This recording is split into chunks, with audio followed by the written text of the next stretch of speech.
கிறிஸ்துவுக்குள் அன்பானவர்களே, ஆண்டவரும் இரட்சகருமாகிய இயேசு கிறிஸ்துவின் நாமத்தில் உங்களுக்கு கிருபையும் சமாதானமும் உண்டாவதாக.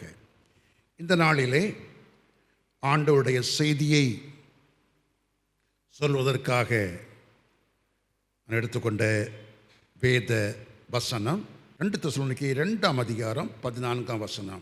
நீங்கள் நம்முடைய கர்த்தராகிய இயேசு கிறிஸ்துவின் மகிமையை அடையும் பொருட்டாக எங்கள் சுவிசேஷத்தினாலே இந்த இரட்சிப்புக்கு அவர் உங்களை அழைத்தார். 3 அம்சங்கள் இந்த வசனத்தில் இருக்கிறது. எங்கள் சுவிசேஷம், அந்த இரட்சிப்பு, கிறிஸ்துவின் மகிமை.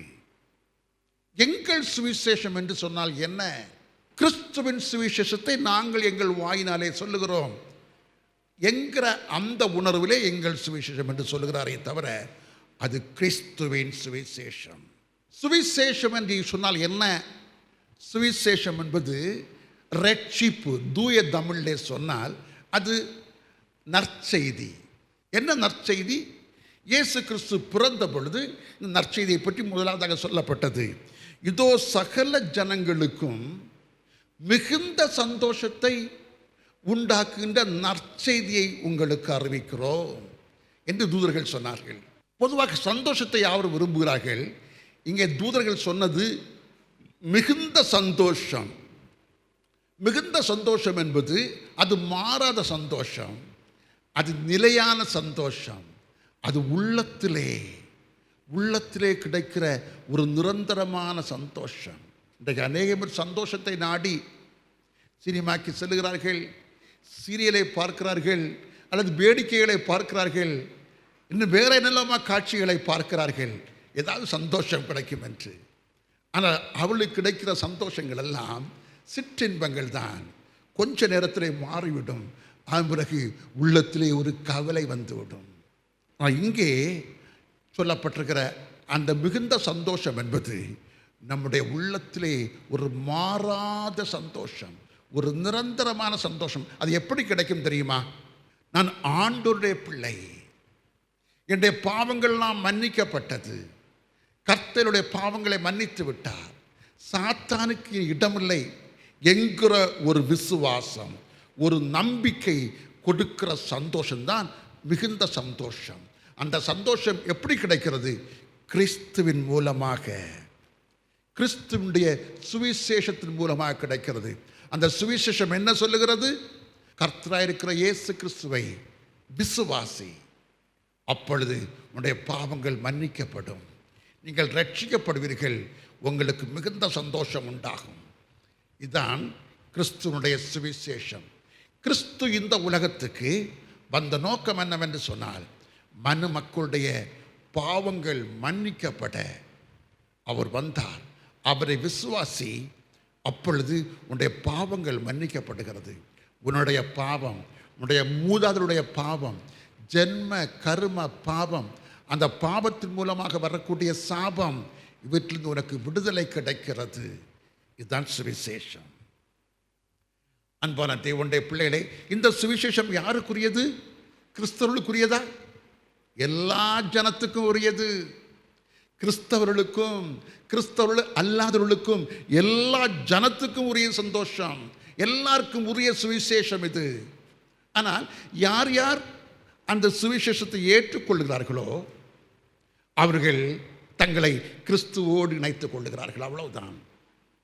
ஆகவே கிறிஸ்துவின் சுவிசேஷம், அந்த ரட்சிப்பு என்பது திருச்சபைக்கு வெளியே உள்ள மக்களுக்கு உரியது, அவர்களுக்கு உரியது. ஆண்டவர் எப்படி வந்தார் என்று சொன்னால், இதோ உலகத்தின் பாவத்தை சுமந்து தீர்க்கிற தேவாட்டுக்குட்டி என்றுதான் வந்தார். அவருக்கு கொடுக்கப்பட்ட பெயர் என்னவென்று சொன்னால், ஒரு ஆட்டுக்குட்டி, பழுதற்ற ஆட்டுக்குட்டி. ஏன் ஆட்டுக்குட்டின்னு சொல்லப்பட்டிருக்கிறது? ஆட்டுக்குட்டியைத்தான், பழுதற்ற ஆட்டுக்குட்டியைத்தான் இஸ்ரவேல் தேசத்திலே அந்த மக்களுடைய, இஸ்ரவேல் வீட்டாருடைய பாவ மன்னிப்புக்காக அந்த ஆசாரியன் பலி கொடுப்பான். பலி கொடுக்கப்படுகிறது ஆட்டுக்குட்டி. ஆகவே இங்கே யோவான் சொல்கிறார், இதோ உலகத்தின் பாவத்தை சுமந்து தீர்க்கிற ஆட்டுக்குட்டி. அன்பான தேவனுடைய பிள்ளைகளே, இங்கே பவுல் சொல்கிறார், நீங்கள் நம்முடைய கர்த்தராய் இருக்கிற இயேசு கிறிஸ்துவின் மகிமையை அடையும் பொருட்டாக எங்கள் சுவிசேஷத்தினாலே அந்த ரட்சிப்புக்கு அவர் உங்களை அழைத்தார். எங்கள் சுவிசேஷத்தினாலே என்று சொன்னால் ஏன் சொல்கிறார்? நாங்கள் தான் சுவிசேஷத்தை அறிவிக்கிறோம். அந்த சுவிசேஷத்தை அறிவிக்கிறது இங்கே பவுல். அதே போல இந்த நாட்களிலும் அந்த சுவிசேஷத்தை நான் அறிவிக்க வேண்டும், நீங்களும் மற்றவர்களுக்கு அறிவிக்க வேண்டும். தேவனுடைய நாமம் தரித்த அத்தனை மக்களும் அதை அறிவிக்க வேண்டும். புதிய புதிய ஆத்மாக்கள் ரட்சிப்பை அடைய வேண்டும், பாவத்திலிருந்து விடுதலை அடைய வேண்டும், பரிசுத்தம் அடைந்து நித்திய ஜீவன் அந்த மகிமைக்கு பாத்திரங்களாக மாற வேண்டும். ஆகவே இதை அறிந்த எல்லா மக்களும் இந்த சுவிசேஷத்தை உங்களுடைய சுவிசேஷமாக கொண்டு அதை மற்றவர்களுக்கு அறிவிக்க வேண்டும். ஆகவே இயேசு கிறிஸ்துவினுடைய சுவிசேஷம் இன்றைக்கு நாம் யாவரை கொண்டும் அறிவிக்கப்பட வேண்டும். ஆகவே தான் அது எங்கள் சுவிசேஷம் என்று பவுல் சொல்லுகிறார். கர்த்தருடைய சுவிசேஷம் உலகமெங்கும் அறிவிக்கப்பட வேண்டும். இயேசு கிறிஸ்து மரித்து உயிர்த்து பரலோகத்துக்கு எழும்புகிற வேளையிலே சொன்னார், நீங்கள் உலகமெங்கும் சென்று இந்த சுவிசேஷத்தை அறிவியுங்கள். ஆம், அன்பான தேவனுடைய பிள்ளைகளே, அனைத்து மக்களும் இந்த சுவிசேஷத்தை, எந்த சுவிசேஷம்? இயேசு நம்முடைய பாவங்களை மன்னித்து நமக்கு ரட்சிப்பை கொடுக்கிறார். உலகம் கொடுக்கக்கூடாத சமாதானத்தையும் சந்தோஷத்தையும் கொடுக்கிறார். அவர் மூலமாக உங்களுக்கு நித்திய ஜீவனை அருளப்பட இருக்கிறது. நரகாக்கினைக்கு தப்பித்துக் கொள்ள முடியும். உலகத்தில் வருகின்ற அந்த கேடுபாடுகளுக்கு தப்பித்துக் கொள்ள முடியும். கிறிஸ்துவின் சுவிசேஷம் உங்களுக்கு பாதுகாப்பை கொடுக்கிறது.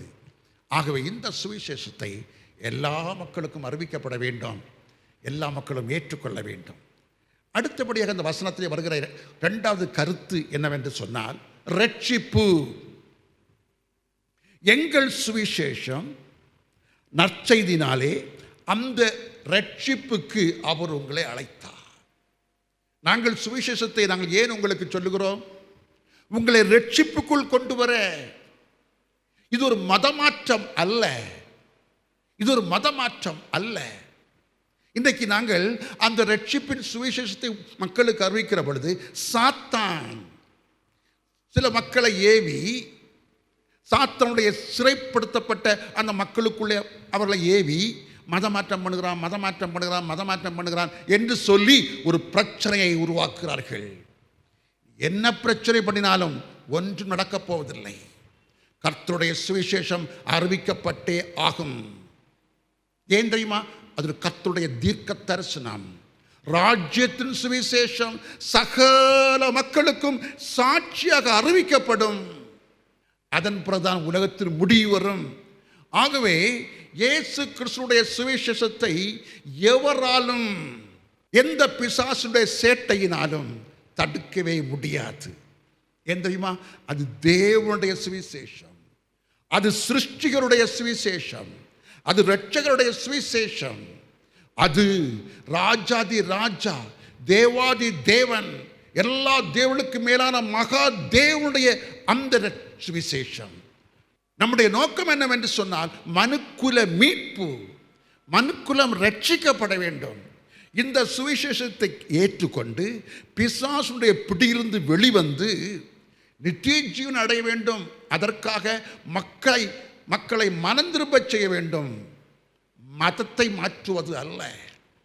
ஒரு மெய்யான கிறிஸ்தவ ஊழியனுடைய அவனுடைய இலக்கு மற்றவர்களை மதமாற்றம் செய்வது அல்ல, மக்களை மனம் திரும்பச் செய்வது.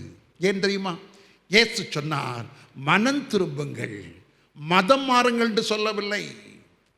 இயேசு மதம் மாறுங்கள் என்று சொல்லவில்லை. இயேசு சொன்னார், மனம் திரும்புங்கள். அந்த பரலோகத்துக்கு எப்படி பிரவேசிக்க முடியும்? இயேசு சொன்னார், நானே வாசல், நானே வழி, நானே வழியும் சத்தியமும் நித்திய ஜீவனுமாக இருக்கிறேன். ஆகவே அந்த பரலோகத்துக்குள்ளே வர வேண்டும் என்று சொன்னால் சாத்தான் மூலமாக முடியாது. ஏன்? சாத்தான் பரலோகத்திலிருந்து கீழே தள்ளப்பட்டவன். சாத்தான் தேவனுக்கு விரோதமாக கலகம் செய்து எனக்கு இந்த பரலோகம் வேண்டாம் என்று 3 தூதர்களை பிரித்து கொண்டு கீழே வந்தவன், பாதாளத்துக்கு வந்தவன். அவன் அந்தகார லோகாதிபதி, அவன் நரகத்தினுடைய தலைவன். இன்றைக்கு அவன் அந்த நரகத்துக்கு மக்களை இழுக்கும்படி கிறிஸ்துவிடம் மக்களை வரவிடாமல் தடுக்கிறான். மதமாற்றம் மதமாற்றம் மதமாற்றம் மதமாற்றம் அல்ல, இது மனம் திரும்ப மக்களை அழைக்கிறோம். பரலோக பாக்கியத்தை பெற்றுக்கொள்ளுங்கள். கிறிஸ்துவின் மூலமாக பாவ மன்னிப்பை பெற்றுக்கொள்ளுங்கள். நீ பாவத்தோடு வாழ்ந்து நீ பாவத்தோடு மரித்தால் நீ பரலோகத்துக்கு வர முடியாது. ஆகவே உன்னை நரக ஆக்கிலிருந்து தப்பித்துக் கொள்ளும்படி இந்த உலகத்திலேயே நீ மனம் திரும்பு. இயேசுவிடம் வந்து அந்த பாவ மன்னிப்பை பெற்றுக்கொள். இயேசுவிடம் வந்து அந்த ரட்சிப்பை பெற்றுக்கொள். அவருடைய பிள்ளை என்கிற அந்த சான்றை, அந்த சர்டிஃபிகேட்டை வாங்குங்கள். அது எப்படி கிடைக்கும்? யோவான் சுவிசேஷம் 1:12 மேலும் இயேசுவின் நாமத்தின் மேல் விசுவாசம் வைத்து அவரை ஏற்றுக்கொண்டவர்கள் எத்தனை பேர்களோ அத்தனை பேர்களும் யார்? இயேசுவை ஏற்றுக்கொண்டவர்கள். அவர்கள் விசுவாசம் வைத்து அவரை ஏற்றுக்கொண்டவர்கள் எத்தனை பேர்களோ அத்தனை பேர்களும் தேவனுடைய பிள்ளைகளாகும்படிக்கு அதிகாரம் பெற்றார்கள். அதற்கு தான் உங்களை அழைக்கிறோம். அதற்கு தான் சுவிசேஷ ஊழியம், அதற்கு தான் மிஷனரி ஊழியம். அன்பான தேவனுடைய பிள்ளைகளே, ஆகவே ஆண்டவர் இந்த மேலான ரட்சிப்புக்காக கர்த்தர் உங்களை அழைக்கிறார். சுவிசேஷத்தின் மூலமாக சுவிசேஷம் என்கிற நற்செய்தியை கொடுத்து அந்த ரட்சிப்பை நீங்கள் பெற்றுக்கொள்ளுங்கள் என்று இன்றைக்கு கர்த்தர் உங்களை அழைக்கிறார். ஒருவன் ரட்சிக்கப்பட வேண்டும் என்று சொன்னால் 2 காரியம். அது எப்படி தெரியும்? கிருபையினாலே விசுவாசத்தை கொண்டு ரட்சிக்கப்பட்டீர்கள். இது உங்களால் உண்டானதல்ல, இது தேவனுடைய ஈவு. நாம் எப்படி ரட்சிக்கப்படுவது? சுவிசேஷத்தை கேட்டாகிவிட்டது. இன்றைக்கு அநேகம் பேர் சுவிசேஷத்தை அறிகிறார்கள். கேள்வி மூலமாக அல்லது டிராக்ஸ் மூலமாக சுவிசேஷத்தை அறிகிறார்கள். ஆனால் சுவிசேஷத்தை அறிந்தவர்கள், கேட்டவர்கள் எல்லாரும் ஏற்றுக்கொள்ளல. ஆகவே எனக்குள்ளே ரட்சிப்பு வர வேண்டும் என்று சொன்னால் 2 காரியம். ஒன்று, தேவ கிருபை எனக்கு கிடைக்கணும். இன்னொன்று, எனக்குள்ள ஆண்டவர் மேல் விசுவாசம் வேண்டும். தேவனுடைய கிருபை ஏற்கனவே நமக்கு தருவதற்கு, கிடைப்பதற்கு அது தயாராக இருக்கிறது. எப்பொழுது? சுமார் 2000 வருஷங்களுக்கு முன்பாக கிறிஸ்து சிலுவையிலே உலகத்தின் பாவத்திற்காக தன்னை பலியாக அவர் சிலுவையிலே மரித்து சிலுவையிலே ரத்தம் சிந்தினார் அல்லவா? அந்த நிமிஷமே அவருடைய கிருபை நமக்கு தயாராகிவிட்டது. அவர் கிருபையை பொழிந்து விட்டார். உலகத்தின் மக்கள் அனைவரும் ரட்சிக்கப்படும்படி அவர் தன்னுடைய கிருபையை தந்துவிட்டார். தேவ கிருபை இப்பொழுது ஒவ்வொரு மனுஷனுக்கும் ஆயத்தமாக இருக்கிறது. திருச்சபைக்கு உள்ளிருந்தாலும் அவன் திருச்சபைக்கு வெளியே இருந்தாலும் தேவ கிருபை அவனுக்கு இருக்கிறது. ஏன் தெரியுமா? இது கிருபையின் காலம். இந்த கிருபையின் காலத்துக்குள்ளே நாம் அவரை விசுவாசித்து ரட்சிப்பை பெற்றுக்கொள்ள வேண்டும். கிறிஸ்துவை வருகைக்கு பிறகு கிருபை கிடைக்காது. ஆனால் கிறிஸ்துவை நீ சந்திக்க வேண்டும். கர்த்தர் அனைவரையும் உயிரோடு எழும்ப வைப்பார். அனைவரும் எழும்பி கிறிஸ்துவின் நியாயத்துக்கு நிற்க வேண்டும். அது நியாய தீர்ப்பின் காலம். அப்பொழுது கிருபை கிடைக்காது. நீ மரிப்பதற்கு முன், கிறிஸ்து வருவதற்கு பிந்தினாலும் மனிதனுடைய மரணம் பிந்தாது. ஆகவே மரிப்பதற்கு முன் அவன் ஆண்டவரை சந்திக்க ஆயத்தமாகி மரிக்க வேண்டும். ரட்சிக்கப்பட்டு மரிக்க வேண்டும். பரிசுத்தவானாகி மரிக்க வேண்டும். அப்படி என்றால் தான் நியாய தீர்ப்பின் நாளிலே மரித்து உயிர் தெழும்பி நியாயசனத்துக்கு நிற்கிற பொழுது பரலோகத்துக்கு எடுத்துக்கொள்ளப்பட முடியும். அன்பான தேவனுடைய பிள்ளைகளே, ஆகவே இந்த ரட்சிப்பு நாம் பெற வேண்டும் என்று சொன்னால் தேவன் கிறிஸ்து கிருபையை ஆயத்தமாக வைத்திருக்கிறார். இனி உன்னுடைய பக்கம்தான் பால் கிடக்குது, உன்னுடைய சைடில் தான் பால் இருக்குது. இதுதான் கோல் அடிக்கணும். உன்னுடைய சைடில் எப்படி? விசுவாசிக்க வேண்டும்.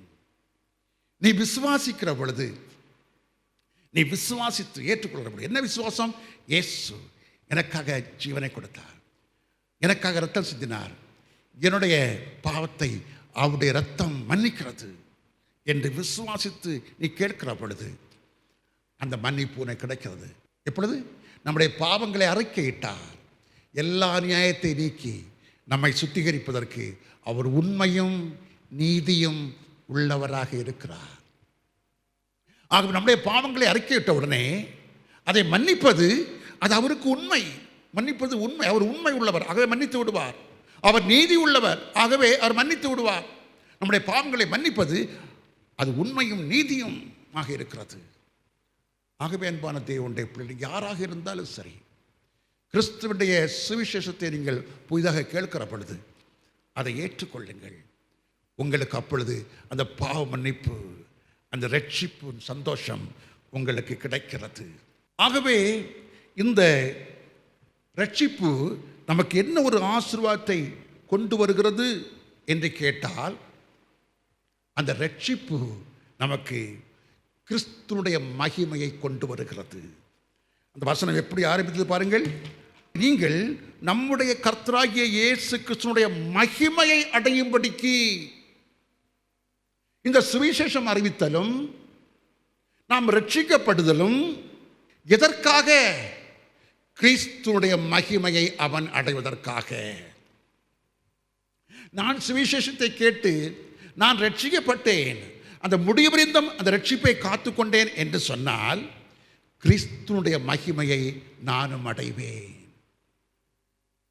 நீங்கள் சுவிசேஷத்தை கேட்டு அந்த விசுவாசித்து நீங்கள் ரட்சிக்கப்பட்டு விட்டீர்கள் சொன்னால் நீங்களும் கிறிஸ்துவுடைய மகிமையை அடைவீர்கள். அதற்காகத்தான் இந்த வசனம் இவ்வாறு சொல்கிறது, நீங்கள் நம்முடைய கர்த்தராகிய இயேசு கிறிஸ்துவுடைய மகிமையை அடையும் பொருட்டாக எங்கள் சுவிசேஷத்தினாலே அந்த ரட்சிப்புக்கு அவர் உங்களை அழைத்தார். 2 காரியத்தை சொன்னேன், சுவிசேஷம், ரட்சிப்பு, 2ஐயும் சொன்னேன். அடுத்து கிறிஸ்துவுடைய மகிமை, நாம் அடையப் போகின்ற கிறிஸ்துவுடைய மகிமை. இந்த கிறிஸ்துவுடைய மகிமை இப்பொழுது வெளிப்படல. அது எப்பொழுது வெளிப்படும் தெரியுமா? எடுத்து வாசிக்கலாம். கொலோசையர் 3ஆம் அதிகாரம் 2, 3, 4 வசனங்கள். பூமியில் உள்ளவைகளை அல்ல, மேலானவைகளை நாடுங்கள். ஏனென்றால் நீங்கள் மரித்தீர்கள், உங்கள் ஜீவன் கிறிஸ்துவனுடனே தேவனுக்குள் மறைந்திருக்கிறது. நம்முடைய ஜீவனாகிய கிறிஸ்து வெளிப்படும் போது நீங்களும் அவரோட கூட மகிமையிலே வெளிப்படுவீர்கள். நீங்களும் அவரோட கூட மகிமையிலே வெளிப்படுவீர்கள்.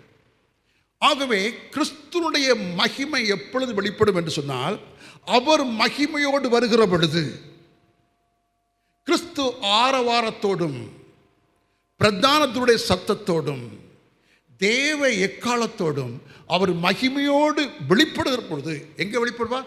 மத்திய ஆகாயத்திலே நீங்களும் அவருடைய மகிமையிலே வெளிப்படுவீர்கள். அன்பான தேவனுடைய பிள்ளைகளே, அதற்காகத்தான் இந்த சுவிசேஷம் அறிவிக்கப்படுகிறது. நாம் ரட்சிக்கப்பட வேண்டும் என்று சொல்ற காரணம் அதுதான். நீ ரட்சிக்கப்படாம நீ எவ்வளவுதான் சாப்பிட்டு நீ எவ்வளவுதான் நீ கோடி கோடியா சம்பாதிச்சு என்ன பிரயோஜனம்? நீ மரிக்கும் போது எங்கே போவாய்? எண்ணத்தை கொண்டு போவாய். உன் வாழ்நாள் காலத்திலே உனக்கு அறிவிக்கப்பட்டிருக்கிற இந்த சுவிசேஷத்தை நீ விசுவாசிக்காமல் ஏற்றுக்கொள்ளாமல் அந்த ரட்சிப்பின் சந்தோஷத்தை அடையாமல் நீ மரித்தாய் என்று சொன்னால் உனக்கும் உன்னுடைய வீட்டிலே வாழ்கின்ற மிருகத்துக்கு என்ன வித்தியாசம்? மிருகத்தை விட நம்முடைய நிலைமை கேடு. என்ன வைத்தே சொல்லுகிறேன், என்னுடைய வாழ்நாள் காலத்திலே இந்த சுவிசேஷத்தை நான் கேட்டு அதை விசுவாசித்து அந்த ரட்சிப்பை நான் சுதந்திரிக்காமல் இருந்தேன் என்று சொன்னால் நான் எங்கள் வீட்டில் உள்ள அந்த மிருகத்தை விட நிர்பந்தமானவன். என்னவத்தை சொல்கிறேன்? ஏன் தெரியுமா?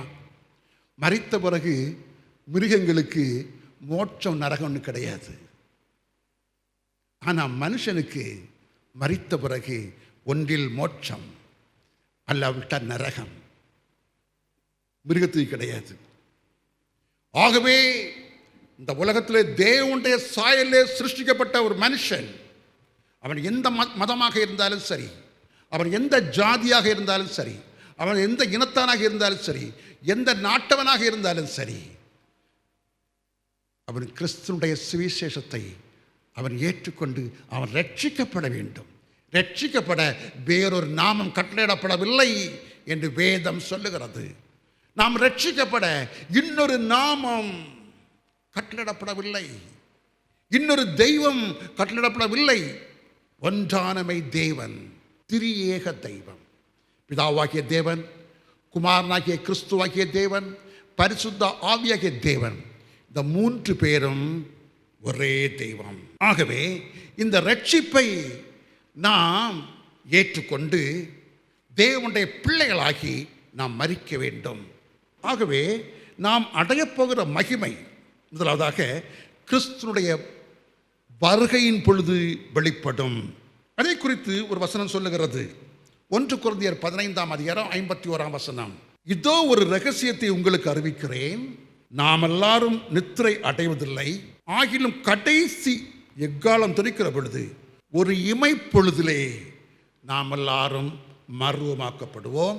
கர்த்தருடைய மகிமையின் வருகையின் பொழுது தான் கடைசி எக்காலம் துணிக்கும். அந்த கடைசி எக்காலம் துணிக்கிற பொழுது கர்த்தர் மகிமையில் வெளிப்படுவார். அப்பொழுது கிறிஸ்துவுக்குள் மரித்தவர்கள் முதலாவது எழுந்திருப்பார்கள்.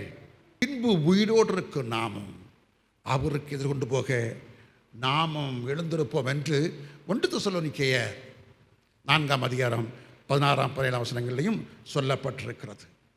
அன்பான தேவனுடைய பிள்ளைகளே, ஆகவே நமக்கு இப்படிப்பட்ட மகிமையை கொடுக்கும்படித்தான் இந்த சுவிசேஷம் அறிவிக்கப்படுகிறது. கிறிஸ்துவுடைய மகிமை எப்பொழுது வெளிப்படும்?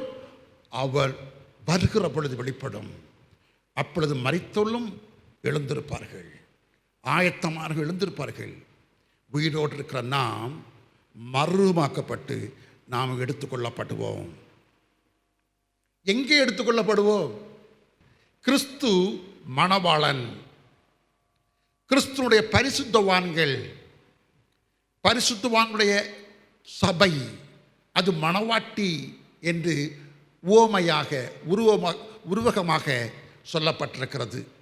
ஆகவே கிறிஸ்து மகிமையின் வெளிப்பட்டு அவருடைய பரிசுத்தவான்களை, அதாவது அவருடைய மணவாட்டியை எடுத்துக்கொண்டு போவது ஒரு பெரிய மகிமை. எடுத்துக்கொண்டு போய் பரலோகத்திலே கல்யாண விருந்திலே அவளை பங்கு பெற வைப்பார் சொல்லப்பட்டிருக்கிறது. வெளிப்படுத்தின விசேஷம் 19:7 வாசிக்கலாம். நாம் சந்தோஷப்பட்டு களி கூர்ந்து அவருக்கு துதி செலுத்த கடவோம், தேவனுக்கு துதி செலுத்த கடவோம். ஆட்டுக்குட்டியானவருடைய கல்யாணம் வந்தது, ஆட்டுக்குட்டியானுடைய கல்யாணம் வந்தது, அவருடைய மனைவி தன்னை ஆயத்தம் பண்ணினாள் என்று சொல்ல கேட்டேன். மனைவி தன்னை ஆயத்தம் பண்ணினாள். இதை நாம் திருச்சபையுடைய பரிசுத்தமாக ஜெபித்துக் கொண்டே இருக்கிறோம். ஏன்? திருச்சபை அவருடைய மனைவி, அவருடைய பரிசுத்தை போல திருச்சபையும் பரிசுத்தம் அடைய வேண்டும்.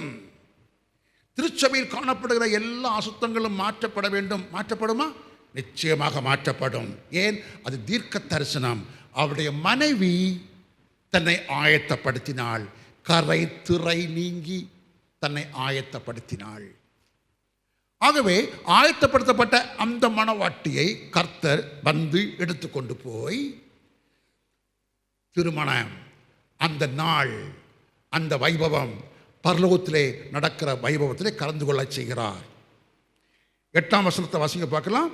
சுத்தமும் பிரகாசமான மெல்லிய வஸ்திரம் தரித்து கொள்ளும்படிக்கு அவளுக்கு, அந்த மனைவிக்கு அளிக்கப்பட்டது.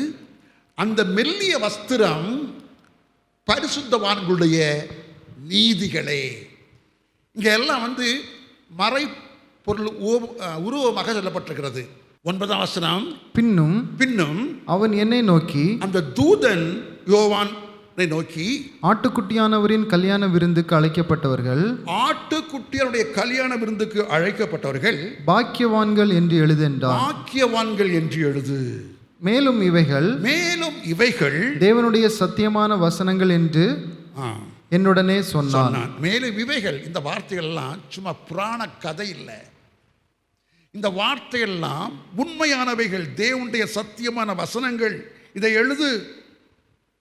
ஆட்டுக்குட்டியுடைய கல்யாணத்துக்கு அழைக்கப்பட்டுள்ள பாக்கியவான்கள். உலகத்தில் சொத்து சேர்த்து பெரிய ஆடம்பரமாக வாழ்கிறத பற்றி சொல்லலை, அதெல்லாம் கொஞ்ச நாள் போயிடும். ஆனால் நாம் இந்த உலகத்தில் எப்படி வாழ்ந்தாலும் சரி, எப்படி வாழ்ந்தாலும் சரி, அந்த ரட்சிப்பை பெற்று அந்த கிறிஸ்துவுடைய அந்த மணவாட்டி என்கிற அந்தஸ்தோடு பரிசுத்த ஜீவியத்தோடு வாழ்ந்து நாம் மரிப்பது நமக்கு எதை கொடுக்கும் தெரியுமா? நாம் மறுபடியும் உயிர்த்தெழுந்து கிறிஸ்துடைய கல்யாண விருந்திலே பங்கு பெற நம்மை வைக்கும். அதுதான் முக்கியம். அதுதான் முக்கியம். ஏன் தெரியுமா? ஆட்டுக்குட்டியுடைய கல்யாண விருந்திலே பங்கு பெறுவர்கள் பாக்கியவான்கள் என்று எழுது. ஆட்டுக்குட்டியுடைய கல்யாண விருந்திலே அழைக்கப்பட்டவர்கள் பங்கு பெறுவர்கள் பாக்கியவான்கள். அன்பான தேவனுடைய பிள்ளைகளே, கிறிஸ்துவனுடைய மகிமை அவருடைய வருகையிலே வெளிப்படுகிறது. அடுத்து அவருடைய கல்யாண விருந்திலே வெளிப்படுகிறது. அடுத்து இந்த கல்யாண விருந்திலே பங்கு பெற்றவர்கள் அங்கே இருக்க மாட்டார்கள், மறுபடியும் பூமிக்கு வருவார்கள். விஷயம் நிறைய இருக்குது. நிறைய பேர் இதை பற்றி அதிகம் பேசுறது கிடையாது, இந்த ரகசியங்களை வெளிப்படுத்துறது கிடையாது. கல்யாண விருந்து முடிந்த பிறகு அந்த பரிசுத்தவான்கள் மறுபடியும் பூமிக்கு வருவார்கள். இதற்காக இந்த பூமியை 1000 வருஷம் அரசாட்சி பண்ணுவதற்காக வருவார்கள். பரலோகத்திலிருந்து வருவார்கள். எப்படி நமக்கு தெரியும்? வெளிப்படுத்தின விசேஷம் 19ஆம் அதிகாரம் நாம் 7-8 வசனங்களை வாசித்தோம். 7, 8, 9 வசனங்களில் ஆட்டுக்குடைய கல்யாண விருந்தை பற்றி சொல்லியிருந்தது. அடுத்து 14ஆம் வசனத்தில் அந்த கல்யாண விருந்து முடிந்து என்ன நடக்கிறது, என்ன செய்கிறாங்க என்று சொல்லப்பட்டிருக்கிறது. வாசிக்க பார்க்கலாம். 14. பரலோகத்தில் உள்ள சேனைகள். பரலோகத்தில் உள்ள சேனைகள். அது என்ன சேனைகள்? இங்கிருந்து சென்ற பரிசுத்தவான்கள். வெண்மையும் சுத்தமுமான மெல்லிய வஸ்திரம் தரித்தவர்களாய். வெண்மையும் மெல்லிய சுத்தமுமான மெல்லிய வஸ்திரம் தரித்தவர்களாய். வெள்ளை குதிரைகளின் மேல் ஏறி. வெள்ளை குதிரைகள் மேல் ஏறி அவருக்கு பின் சென்றார்கள். எவருக்கு? கிறிஸ்துவுக்கு பின் சென்றார்கள். கிறிஸ்து எங்க போகிறாரு? இந்த பூமிக்கு வருகிறார். இந்த பூமிக்கு வருகிறார். அதற்காக 1000 வருஷ அரசாட்சி பண்ணுவதற்காக. எப்படி தெரியும்? அடுத்த வருஷங்களை வாசிக்க பார்க்கலாம். புறஜாதிகளை வெட்டும்படிக்கு. புறஜாதிகளை வெட்டும்படிக்கு. அந்த புறஜாதிகள் எங்கே இருக்கிறாங்க? கிறிஸ்துடைய வருகையின் பொழுது அவருடைய பரிசுத்தவர்கள் எடுக்கப்பட்டாகிவிட்டது. இப்பொழுது பூமியில் இருக்கிறது யாரு? புறஜாதிகள். இயேசுவை வேண்டாம் என்று சொன்னவங்க, உங்க ரட்சிப்பு வேண்டாம், உங்களுடைய சுவிசேஷம் வேண்டாம், உங்க நற்செய்தியும் வேண்டாம், ஒன்றும் வேண்டாம் என்று சொன்னவங்க, அவங்க தான் பூமியில் இருப்பாங்க. புறஜாதிகள் என்று அவருக்கு பெயர் கொடுக்கப்பட்டிருக்கிறது வேதத்திலே. புறஜாதிகளை வெட்டும்படிக்கு அவருடைய வாயிலிருந்து கூர்மையான பட்டயம் புறப்படுகிறது. அவருடைய வாயிலிருந்து, அந்த கிறிஸ்துடைய வாயிலிருந்து கூர்மையான பட்டயம். அது என்ன? வார்த்தை. வார்த்தை என்பது பட்டயம். கூர்மையான பட்டயம் புறப்படுகிறது.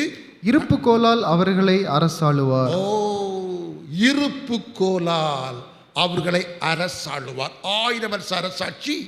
அது அந்த புறஜாதிகளுக்கு ஆளப்படுகிறவர்களுக்கு இருப்பு கோல் ஆட்சி. மொத்தத்தில் அது ஒரு தர்ம யுகம். அந்த காலகட்டத்தில் தான் விரியன் பாம்பு பொந்தில் வளையில் பால் குடிக்கும் குழந்தை கையிடும், புலியும் பசுவும் ஒன்றாக மேயும் என்றெல்லாம் சொல்லப்பட்டிருக்கிறது பழைய ஏற்பாட்டிலே. ஆகவே அப்படிப்பட்ட ஒரு தர்ம யுகம். கேடு செய்வார் யாரும் கிடையாது. ஆனால் அது ஒரு இருப்பு கோல் ஆட்சி. ஏன் தெரியுமா? யாரை ஆளப்போகிறார்? புறஜாதிகளை ஆளப்போகிறார். இந்த புறஜாதிகள் யார்? கிறிஸ்துவுக்கு விரோதமாக கலகம் செய்தவர்கள். இந்த கிருபையின் காலத்திலே, எந்த கிருபையின் காலம்? கிறிஸ்து மரித்து உயிர்த்த அந்த கிபி 1ஆம் நூற்றாண்டிலிருந்து கிறிஸ்து வரை இருக்கின்ற அந்த கடைசி நூற்றாண்டு வரைக்கும் உள்ள காலத்திலே வாழ்ந்த அந்த கிருபையின் காலத்திலே வாழ்ந்ததில் அந்த கடைசி யுகம், அந்த கடைசி தலைமுறையில் வாழ்ந்த மக்கள், கடைசி தலைமுறையில் வாழ்ந்து கொண்டிருக்கிற மக்கள், அவர்கள் தான் அதிகமாக கிறிஸ்து விரோதமாக கேடுபாடு செய்வார்கள். மற்றவங்களாம் மரிச்சிடுவாங்க. கடைசி தலைமுறைக்கு முந்தியுள்ளவங்களாம் மரித்துருவாங்க. அந்த கடைசி தலைமுறையில் உயிரோடு இருக்கிற அந்த புறஜாதிகள், கிறிஸ்துவை வேண்டாம் என்று சொன்னவர்கள், கிறிஸ்து விரோதமாக கலகம் செய்தவர்கள், கிறிஸ்துவனுடைய ஊழியக்காரர்களுக்கு விரோதமாக கலகம் செய்து அவளை அடித்து துன்புறுத்தி பலரை கொன்றவர்கள், இவங்க தான் பூமியில் இருப்பாங்க. இவர்களைத்தான் கிறிஸ்து அவருடைய பரிசுத்தவங்கள் வந்து கிறிஸ்துவும் அவருடைய பரிசுத்தவங்களும் ஆளுகை செய்வார்கள். அப்படி ஆளுகை செய்கிற பொழுது இவர்களுக்கு விரோதமாக, அந்த புறஜாதிக்கு விரோதமாக அந்த ஆளுகை சற்று ஸ்ட்ரிக்டாக இருக்கும். சற்றில அதிகமாகவே ரொம்ப ஸ்ட்ரிக்டாக இருக்கும். கிறிஸ்துவை தொழுது கொள்ளாவிட்டால், அவருக்கு கீழ்ப்படியாவிட்டால் உடனுக்குடன் தண்டனை கிடைக்கும். அதான் இருப்பு கோலாட்சி. சிக்ஷை கொடுத்து அவர்களை சீர்படுத்துவார். அந்த 1000 வருஷம் அவர்களை இருப்பு கோலால் ஆட்சி செய்வார். 16ஆம் வசனத்தை வாசிங்க பார்க்கலாம். அடுத்த வசனம். ராஜாதி ராஜா, ராஜாதி ராஜா, கர்த்தாதி கர்த்தா, கர்த்தாதி கர்த்தா என்னும் நாமம் அவருடைய வஸ்திரத்தின் மேலும், என்னுடைய என்கிற நாமம் அவருடைய வஸ்திரத்தின் மேல், எவருடைய? கிறிஸ்துனுடைய வஸ்திரத்தின் மேலும் அவருடைய தொடையின் மேலும் எழுதப்பட்டிருந்தது. பாருங்க, கிறிஸ்து யார் தெரியுமா? அவர் ராஜாதி ராஜா, அவர் கர்த்தாதி கர்த்தா. இன்னைக்கு அவர் சிலுவையில் தொங்குறது மாதிரி நம்ம போட்டோவில் பார்க்குறோம். நான் புதுக்கோட்டையில் வேலை பார்த்து கொண்டிருந்த பொழுது மத்தியானம் ஒரு கடைக்கு சாப்பிட செல்லுவேன். அப்போ அங்குள்ள அந்த சாப்பாடு கொடுக்குற அம்மா சொல்லும், ஏசு பாவம் சிலுவையில் அப்படியே தொங்கிட்டே இருப்பார். அவங்களுக்கெல்லாம் தெரியாது, அவங்களுக்கெல்லாம் விஷயங்கள் தெரியாது. அவங்களுக்கெல்லாம் சுவிசேஷத்தை அறிவிக்க வேண்டும். ஏசு ஏன் பாவம் போல தொங்கினாரு? ஏசு சிலுவையில் ஏன் தொங்கினாரு? உனக்காக, எனக்காக. உன்னுடைய பாவம் என்னுடைய பாவம் மன்னிக்கப்படுவதற்காகத்தான் அவர் சிலுவையிலே பலியானார். பலியாடு. அவர் பலியாடாக தொங்கினார். இப்பொழுது அவர் உனக்கு ஒரு கிருபையை கொடுக்கிறார். நான் ஃபேஸ்புக்கில் சில டைமில் இந்த காரியத்தை சொல்லுவேன். அப்போ சில மக்கள் எழுதுவாங்க, ஏசுவாங்க. ஃபேஸ்புக்கில் ஏச்சு வரும், ஏசுவாங்க. உங்கள் ஏசுவரியே வச்சுக்கோ, எங்களுக்கு அவரெல்லாம் வேண்டாம், அந்த சுவிசேஷம் வேண்டாம், அந்த ரட்சிப்பு வேண்டாம், எங்கள்கிட்ட சொல்லாத. Right, okay. ஆனால் ஒன்று ஞாபகம் வச்சுக்கோ, ஏசு வருகிறது வரைக்கும் இப்படிப்பட்டவங்களாம் உயிரோடு இருந்தாங்கன்னா அந்த 1000 வருஷ அரசாட்சியிலையும் அவங்க இருப்பாங்க. அவர்கள் ஆளப்படுவார்கள். அப்பொழுது இயேசு ராஜாதி ராஜாவாக, கர்த்தாதி கர்த்தாவாக அவர்களை ஆளுகை செய்வார். இயேசுவும் ஆளுகை செய்வார். இயேசுவோடு கூட பரிசுத்தவான்களும் ஆளுகை செய்வார்கள். அது எப்படி தெரியும்? பரிசுத்தவான்கள் ஆளுகை செய்வது எப்படி தெரியும்? வாசிங்க பார்க்கலாம். வெளிப்படுத்தின விசேஷம் 20ஆம் அதிகாரம் 4ஆம் வசனம். அன்றியும் நான் சிங்காசனங்களை கண்டேன், அன்றியும் நான் சிங்காசனங்களை கண்டேன், அவைகளின் மேல் உட்கார்ந்தார்கள், அவைகளின் மேல் உட்கார்ந்தார்கள். நியாய தீர்ப்பு கொடுக்கும்படி அவர்களுக்கு அதிகாரம் அளிக்கப்பட்டது. நியாய தீர்ப்பு கொடுக்கும்படிக்கு அவளுக்கு அதிகாரம் கொடுக்கப்பட்டது. இயேசுவை பற்ற சாட்சியின் நிமித்தமும், இயேசுவை பற்றிய சாட்சி நிமித்தமும், தேவனுடைய வசனத்தின் நிமித்தமும், தேவனுடைய வசனத்தின் நிமித்தமும், சிறைசேதம் பண்ணப்பட்டவர்களுடைய ஆத்துமாக்களையும், சிரச்சேதம் பண்ணப்பட்ட ஆத்மாக்களை, இரத்த சாட்சியாக மரித்தவுடைய ஆத்மாக்களையும், மிருகத்தையாவது அதன் சொரூபத்தையாவது வணங்காமலும், மிருகத்தையாவது அதன் சொரூபத்தையாவது வணங்காமலும், தங்கள் நெற்றியிலும் தங்கள் கையிலும், தங்கள் நெற்றியிலும் தங்கள் கையிலும் அதன் முத்திரையை தரித்து கொள்ளாமலும், அந்த மிருகத்தினுடைய, அந்த அந்திகிறிஸ்துனுடைய அந்த மிருகத்தினுடைய முத்திரையை தரிக்காமலும் இருந்தவர்களையும் கண்டேன். அவர்கள் உயிர்த்து கிறிஸ்துவுடனே கூட 1000 வருஷம் அரசாண்டார்கள். 2 சாரார். ஒன்று இரத்த சாட்சியாக மரித்து உயிர்த்தவர்கள். அடுத்து அந்திகிறிஸ்து ஆட்சி காலத்தில் அந்திகிறிஸ்துடைய சொரூபத்தை வணங்காமலும் அவருடைய முத்திரையை தரிக்காமலும் இருந்தவர்களையும் கண்டேன். அவர்கள் 1000 வருஷம் அரசாண்டார்கள். அடுத்து அந்த 1000 வருஷ அரசாட்சியில் ஆளப்படுகிறவர்கள் யார்? ஆளப்படுகிற புறஜாதிகள் என்று நான் சொல்லுவேன். அநேகம் பேருக்கு இது ஒத்துக்கொள்ள முடியாது. எப்படி 1000 வருஷ அரசாட்சியில் புறஜாதிகள் பங்கு பெற முடியும் என்று நினைப்பார்கள். வேதம் மிக தெளிவாக சொல்லுகிறது, 1000 வருஷ அரசாட்சியிலே ஆளப்படுகிறவர்கள் புறஜாதிகள். அது எப்படி தெரியும் கேட்டாச்சுன்னா, புறஜாதிகளை வெட்டும்படிக்கு அவருடைய வாய்ந்து கூர்மையான பட்டயம் புறப்படுகிறது, இருப்பு கோலால் அவர்களை ஆளுவார் என்கிற வசனம் இதை காட்டுகிறது. 1000 வருஷ அரசாட்சியிலே ஆளப்படுகிறவர்கள் புறஜாதிகள் என்பதை புரிந்து கொள்ளுங்கள். இதிலிருந்து அந்த 1000 வருஷ அரசாட்சியிலே ஆளப்படுகிறவர்கள் புறஜாதிகள். அதற்கு இன்னொரு வசனம் இருக்கிறது, வாசிங்கள் பார்க்கலாம். 20ஆம் அதிகாரம், வெளிப்படுத்தல் 20ஆம் அதிகாரம் 7ஆம் வசனம் வாசிங்க பார்க்கலாம். அந்த 1000 வருஷம் முடியும் போது, அந்த 1000 வருஷ அரசாட்சி, இந்த 1000 வருஷங்கள் முடிகிற பொழுது, சாத்தான் தன் காவலிலிருந்து விடுதலையாகி, சாத்தான் தன் காவலிருந்து விடுதலையாகி, சொல்லுங்கள் போதும், எல்லாம் கவனிச்சுடுங்க. இதில் ஒரு உண்மையை நாம் அறிந்து கொள்ள வேண்டும். ஆண்டவர் இந்த பூமியை 1000 வருஷம் அரசாட்சி பண்ணுகிற பொழுது சாத்தானுக்கு இங்கே இடம் கொடுக்க மாட்டார். He will arrest Satan. He will imprison Satan. அவர் சாத்தானை ஆண்டவர் அவனை சிறையாக்கி விடுவார், பாதாளத்திலே சிறைப்படுத்தி விடுவார். 1000 வருஷம் வரைக்கும் அவன் டிஸ்டர்ப் பண்ணக்கூடாது. ஆகவே தான் 1000 வருஷம் முடிகிற பொழுது அந்த சிறையிலிருந்து சாத்தானை ஆண்டவர் விடுவிப்பார். சாத்தானுக்கு ஆண்டருக்கு பவர் கிடையாது, அவன் பலவான் தான். ஆண்டவர் சொல்ல அவன் பலவான். யாருக்கு மேலே பலவான்? மனுமக்களுக்கு மேலே பலவான். ஆண்டோருக்கு மேலே பலவான் கிடையாது. ஆண்டோடைய பிள்ளைகள் மேலும் அவன் பலவான் கிடையாது. நல்லா புரிஞ்சுக்கிடுங்க. ஆண்டவர் இல்லாத, ஆண்டவருக்கு கீழ்ப்படியாத தூதர்களுக்கு மேலே அவன் பலவான். ஆண்டவருக்கு கீழ்ப்படியாத மக்களுக்கு மேலேயும் சாத்தான் பலவான். ஆனால் ஆண்டோர் மேல் பலவான் கிடையாது. ஆண்டோடைய பிள்ளைகள் மேலும் சாத்தான் பலவான் கிடையாது. ஏன் தெரியுமா? ஆண்டவர் சொன்னார், சர்ப்பங்களை எடுக்கவும் தேள்களை மிதிக்கவும் சாத்தானுடைய சகல அதிகாரங்களை மேற்கொள்ளவும் உங்களுக்கு அதிகாரம் கொடுத்தேன். அப்பாலே போ சாத்தான ஓடுவான், அவ்வளவுதான் சாத்தான்.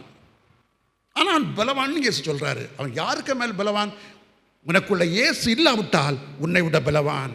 உனக்குள்ள இயேசு இருந்தால் நீதான் பலவான் சாத்தானுக்கு மேலே.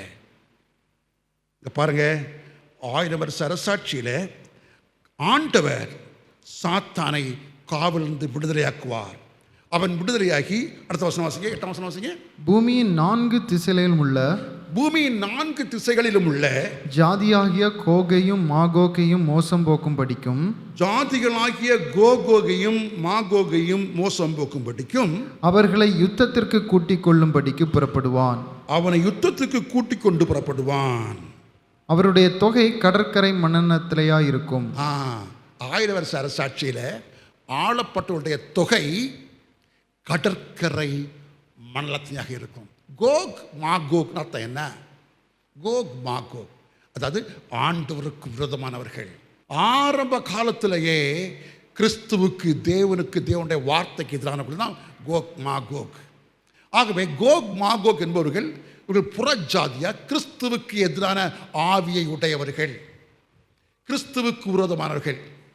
கிறிஸ்துவனுடைய கிருபையின் காலத்தில் கிறிஸ்துவை வேண்டாம் என்று ஒதுக்குறவன், கலகம் பண்ணவன், கிறிஸ்துவனுடைய ஊழியக்காரர்களை கொலை செய்தவன் இதில் இருக்கிறான். இவனையெல்லாம் அடக்கணும்னு சொன்னால் இருப்புக்கோல்ன்ற வேற ஒன்றும் கிடையாது. கர்த்தர் கொடுக்குற தண்டனை, அப்பப்ப டக்குன்னு தண்டனை கொடுப்பாரு. ஆகவே தான் இவர்கள், இந்த புறஜாதியார் கோக் மாகோக் என்பவர்கள் கிறிஸ்துவுக்கு விரோதமான ஆவியை, சாத்தானுடைய ஆவியை பெற்றவர்கள். இவர்கள் ஒழுங்காக கிறிஸ்துவை சேவிப்பார்கள். எப்பொழுது? அந்த 1000 வருஷ அரசாட்சியில் கடைசி தலைமுறையில் வாழ்ந்து கொண்டிருக்கிற பொழுது, இந்த பூமியில் வாழ்ந்து கொண்டிருக்கிற பொழுது, இவருடைய ஆயுசு காலமாகிய அந்த 100 வருஷம் அல்லது 80 வருஷத்தில் இயேசுவை வேண்டாம் என்று சொன்னவங்க 1000 வருஷம் இயேசுவுக்கு கீழ்ப்படிந்து அவரை தேவன் கர்த்தர் என்று அறிக்கையிட்டு அவருக்கு முன்பாக முழங்கால் படியிட்டு வணங்குவார்கள். தர்மயுகம். ஆகவே தான் கர்த்தருடைய ஆட்சி தர்மயுகமாக இருக்கும். ஆகவே ஆளுகின்ற பரிசுத்தவான்களும் ஆளப்படுகிற புறஜாதியாரும் அந்த 1000 வருஷ அரசாட்சியிலே அனைவரும் ஆண்டவரை மகிமைப்படுத்துவார்கள். கிறிஸ்துவே தேவன் என்று அறிக்கையிடுவார்கள். கிறிஸ்துவை தொழுது கொள்வார்கள். கிறிஸ்துவை தொழுது கொள்வதற்கு ஆலயங்களுக்கு வருவார்கள். ஏன் வருவார்கள்? சாத்தான் அங்கே கிடையாது. அந்த 1000 வருஷத்தில் சாத்தான் கிடையாது, ஆண்டவருக்கு தெரியும். அவனை விட்டாச்சுன்னா திரும்ப குழப்பிடுவான்னு தெரியும் ஆண்டவருக்காகவே தான் 1000 வருஷம் அவனை அரெஸ்ட் பண்ணி வைத்து கொண்டு 1000 வருஷம் இந்த புறஜாதி மக்களுக்கு ஒரு பாடம் கற்றுக் கொடுப்பார் ஆண்டவர். என்ன பாடம்? நீ ஆண்டவரை அறிந்து கொள், நீ தேவாதி தேவனை அறிந்து கொள். இப்பிரபஞ்சத்தினுடைய அந்த சர்வேஸ்வரன், அந்த பராபர வஸ்து, அந்த சர்வேஸ்வரனை நீ அறிந்து கொள், அந்த இரட்சகரை அறிந்து கொள், அவரே கிறிஸ்து என்பதை அறிந்து கொள் என்று பாடம் கற்றுக் கொடுப்பார். அப்பொழுது வசனம் நிறைவேறும். முழங்கால் யாவும் அவருக்கு முடங்கும், நாவுகள் யாவும் அவரை அறிக்கை பண்ணும். அந்த வசனம் நிறைவேறும். அது யாராக இருந்தாலும் சரி, அது கோகு மாகுவாக இருந்தாலும் சரி, ஆண்டவருடைய பரிசுத்தமாக இருந்தாலும் சரி, அந்த 1000 வருஷ அரசாட்சியிலே அனைத்து நாவுகளும் ஆண்டவரை அறிக்கை பண்ணும், அனைத்து முழங்கால்களும் அவருக்கு முன்பாக முடங்கும். அது ஒரு தர்ம யுகம். அந்த 1000 வருஷம் முடிஞ்ச உடனே ஆண்டவர் சாத்தானை பாதாளத்திலிருந்து விடுவிப்பார், ரிலீஸ் பண்ணுவார். அவன் என்ன பண்ண தெரியுமா? உடனே ஓடி எங்கே வருவான்? இந்த 1000 வருஷம் அரசாட்சி நடந்த அந்த பூமிக்கு வருவான். ஹல்லேலூயா. வாசிங்க பார்க்கலாம். அந்த 1000 வருஷம் முடியும் போது, அந்த 1000 வருஷம் முடியும் பொழுது சாத்தான் தன் காவலிலிருந்து விடுதலையாகி, பூமியின் 4 திசைகளிலும் உள்ள, பூமியின் எந்த பூமியின்? 1000 வருஷ அரசாட்சி நடந்த பூமி. அந்த பூமியின் 4 திசைகளிலும் உள்ள ஜாதிகளாகிய கோகையும் மாகோகையும் மோசம் போக்கும் படிக்கும் அவர்களை யுத்தத்திற்கு கூட்டிக் கொண்டு படிக்கும், அவனை யுத்தத்துக்கு கூட்டிக் கொண்டு புறப்படுவான். பாருங்க, ஒழுங்கா இருந்தவன் 1000 வருஷம் ஒழுங்கா இருந்தான். இந்த கோகு மாகோக் ஆகிய புறஜாதிகள் இயேசுவின் அரசாட்சியில ஒழுங்கா இருந்தவங்களை இந்த சாத்தான் வந்த உடனே அவங்களை மோசம் போக்கும்படிக்கு அவளை யுத்தத்துக்கு தூண்டி விடுவான், யுத்தத்துக்கு கூட்டிக் கொண்டு புறப்படுவான். அவருடைய தொகை கடற்கரை மண்டலத்தினையாக இருக்கும். பாருங்க, ஒழுங்கா இருந்தவனை 1000 வருஷம் ஒழுங்கா இருந்தவங்களை இந்த சாத்தான் வந்து மோசம் போக்கி, அப்படின்னா என்ன மோசம் போக்கின்னு சொன்னா? கிறிஸ்துவுக்கு விரோதமாக அவளை தூண்டுதல் மோசம் போக்குதல். அன்பான தேவனுடைய பிள்ளையே, கிறிஸ்துவுக்கு விரோதமாக ஒருவன் உன்னை தூண்டுகிறான் என்று சொன்னால் அவன் உன்னை மோசம் போக்குகிறான். எவன் ஒருவனுக்குள் கிறிஸ்துவை குறித்த தவறான எண்ணம் வருகிறதோ, அப்படி என்றால் நீ மோசம் போகிறாய் என்ற அர்த்தம். கிறிஸ்துவுக்கு விரோதமான எண்ணம் வருகிறதா உனக்கு? நீ மோசம் போகிறாய். 1000 வருஷம் ஒழுங்காக இருந்தவனை சாத்தான் வந்த உடனே அவளை மோசம் போக்குறான். விளைவென்ன? அடுத்த வசனம் வாசிங்க. அவர்கள் பூமி எங்கும் பரம்பி, எவர்கள்? அந்த புறஜாதியார். 1000 வருஷ அரசாட்சியிலே ஒழுங்காக இருந்தவர்கள், 1000 வருஷ அரசாட்சியிலே ஒழுங்காக இருந்தவர்கள் இப்பொழுது பூமி எங்கும் பரம்பி பரிசுத்தவான்களுடைய பாளையத்தையும் பிரியமான நகரத்தையும் வளைந்து கொண்டார்கள். பிரியமான நகரம் அது எது? எருசலேம், கிறிஸ்துவனுடைய தலைநகரம். பரிசுத்தவான்கள் பாளையம் எங்க? உலகமெங்கு உள்ள பரிசுத்தவான்கள். கிறிஸ்துவனுடைய பரிசுத்தவான்களுடைய பாளையம் ஒவ்வொரு நாடுகளில் உள்ள மாநிலங்களில் உள்ள மாவட்டங்கள் அனைத்திலும் கிறிஸ்துவனுடைய பரிசுத்தவான்களுடைய பாளையங்கள் உண்டு.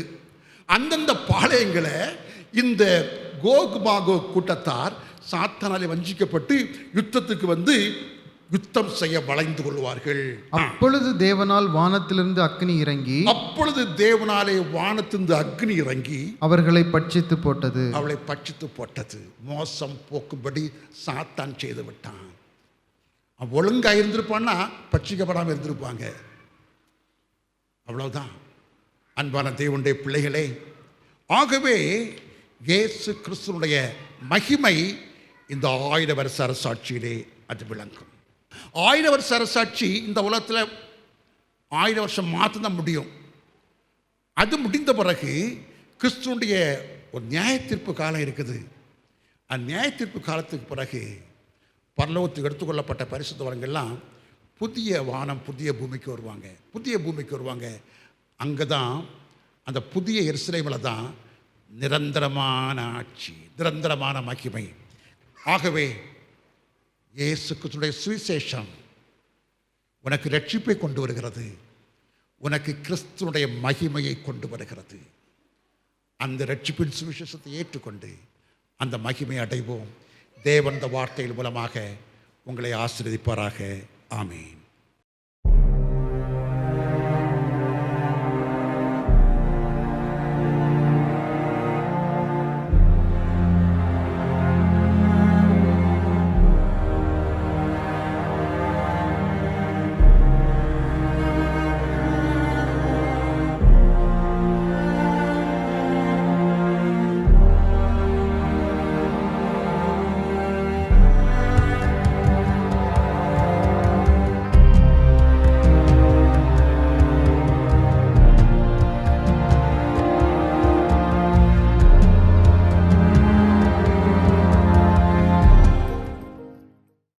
India Good News Mission, IGNM, a missionary organization in Kanyakumari, Tamil Nadu, India, established in the year 1990 and was registered in government in the year 1994. First, we did start with prayer or service in the unreached areas of Tamil Nadu, India. In the early days, I had the privilege of being beaten by a RSS youth for 20 minutes while we were distributing tracts in the nearby village called Sasindram. God saved me from there and then turned our direction of outreaching towards the eastern and northern sides of India. Only in those villages, areas where there is no Christians or church, there we will preach the gospel of Jesus.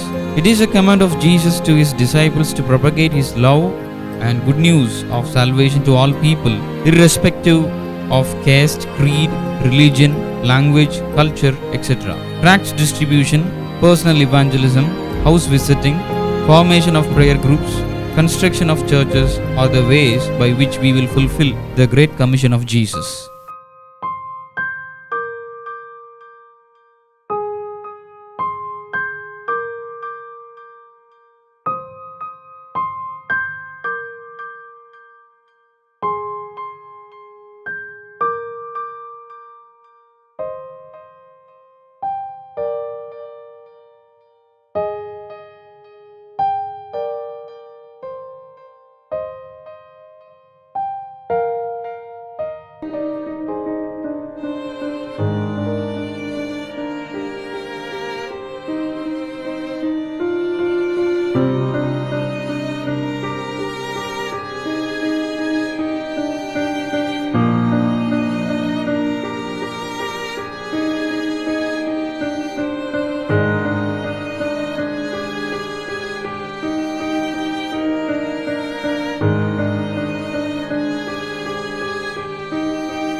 Some more than 100 years back, Methodist church missionaries had to come to that place, Kandhamal, Orissa state, and have made evangelism and church plantation. Hundreds of churches they had established there. Then they left their ministry there and have handed over those churches to the local Christian leaders. Due to their lack of sacrifice, vigor, and courage for the cause of God, their mission activities had a downward trend and came to the lowest level. Then the RSS and the Hindutva people from the town side used to come to these tribal villages and threaten them with beating to turn back to their Hindu gods. At this critical juncture, only the Tamil Christian believers worked in Orissa introduced me to the local Odisha Christian leaders, and they have approached me in the year 2000 to start a faithful Christian ministry there.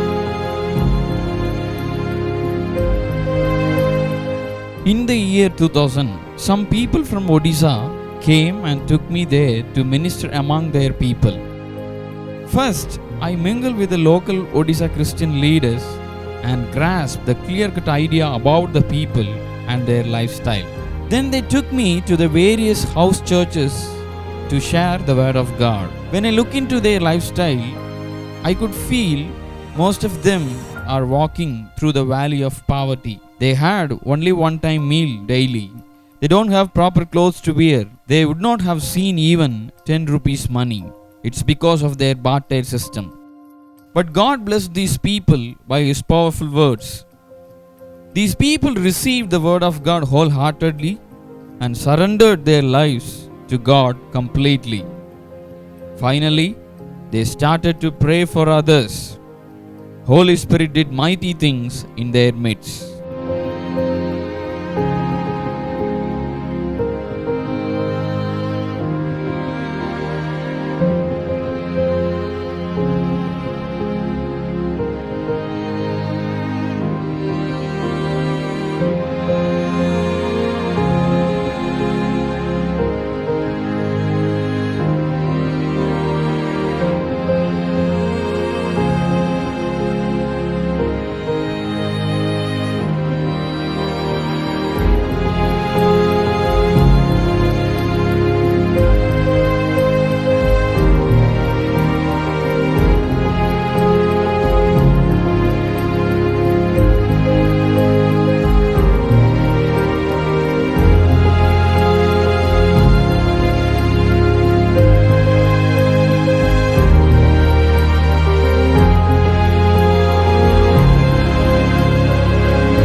As of today, 160 churches are established. Now we are doing the ministry of evangelism and church plantation in 12 states of India, including Jammu and Kashmir. God has given me the burden for the spiritual and social upliftment of this mission field, churches and church-based areas.